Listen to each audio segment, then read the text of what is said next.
Годината што изминува беше одбележена со длабоки глобални кризи и големи предизвици, додека Македонија водеше јасна европска надворешна политика и започна клучни реформи во правосудството, борбата против корупцијата, како и во економскиот и енергетскиот сектор, изјави претседателката Гордана Силјановска-Давкова во своето новогодишно обраќање.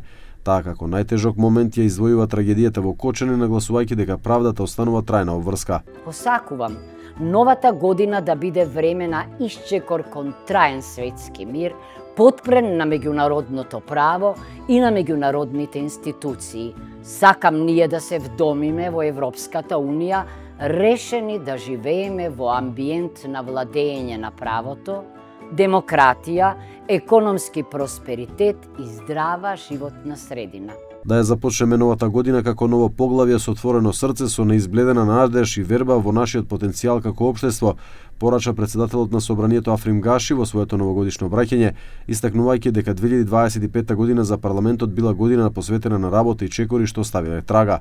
Оваа година не потсети на една суштинска вистина, дека одржливиот напредок не произлегува само од процеси и реформи, туку и од единството, зрелоста за градење консензус и меѓусебната доверба. Само кога стоиме заедно, со почит и волја да ги споиме разликите, како и со одговорност кон нашиот заеднички дом, можеме да изградиме поправедна и посветла иднина за сите нас.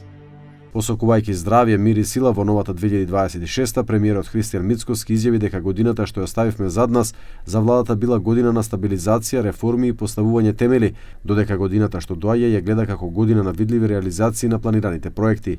Со право можам да кажам дека 2026 година ќе биде година на раздвижување и година на преобразба. Година на раст со реализација на значајни инфраструктурни проекти.